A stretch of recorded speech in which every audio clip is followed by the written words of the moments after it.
Hello guys, स्वागतम आप सबका फिर से स्वागत है मेरे चैनल पे एक और नए इंटरेस्टिंग वीडियो के साथ। तो आज जो हम लोग बात करने वाले हैं बहुत ही इंटरेस्टिंग टॉपिक है जिसको जिंदगी के किसी मोड़ पर भी भुलाया नहीं जा सकता, चाहे 5-5 6-6 शादियां क्यों ना हो जाए। क्या बोला तूने? फिर भी इस जिंदगी को कभी भुला नहीं सकते, इन चंद लम्हात को कभी भुला नहीं सकते। वो है हॉस्टल लाइफ।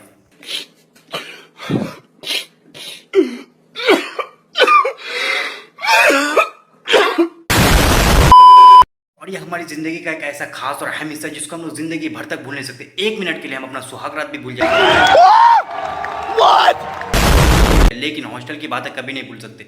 और अगर हम अपने आप को इंसान मान भी ले तो चलता है, लेकिन अगर हॉस्टल की बातें याद आ गई तो हमें इंसान और जानवर के बीच में फर्क याद नहीं रहता। तो हॉस्टल का अनजाना सफर कुछ इस तरह शुरू होता है कि बच्चों के माँ बाप बच्चों पर जुल्म करके हॉस्टल में लेके डाल देते हैं कि कल से तू हॉस्टल में ही रहेगा, घर नहीं आएगा।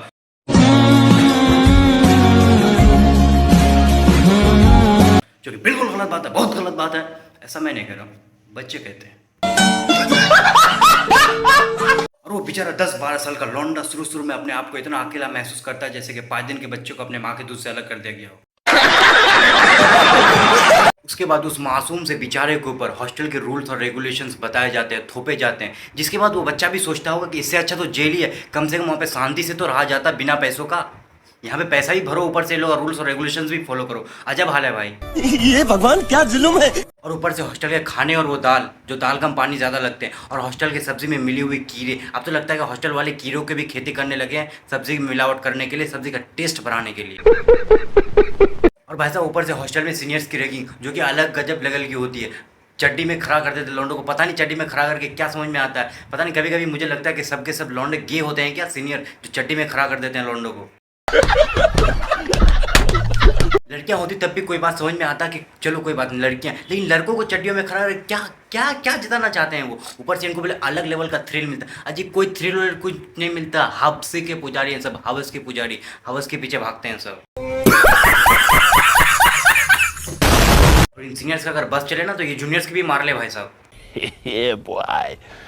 खैर, अगर हम लोग अब आगे बात करें तो ये जो हॉस्टल नया नया जाने वाला हॉस्टल का लड़का है, इसका पहले दोस्त बनेगा। अगर अच्छा सा दोस्त बन गया तो सही है, लेकिन अगर कोई कमीना टाइप दोस्त बन गया तो ये भी 100% है कि कमीना बनेगा।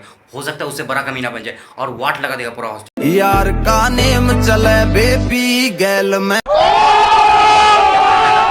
और जो बेचारे वार्डन शुरू में न्यू में इसको रूल्स और रेगुलेशन सिखाते थे, ये उल्टा उन्हें ही बहुत कुछ सिखा देगा और दिखा देगा। और वो बेचारा वार्डन भी सोचता होगा कि ये दूध पीता हुआ बच्चा मेरे सामने बड़ा हुआ, मेरा ही बाप बन गया। जरूर पिछले जन्म में कोई गंदा वाला पाप किए थे जिसका पश्चाताप अब हो रहा है।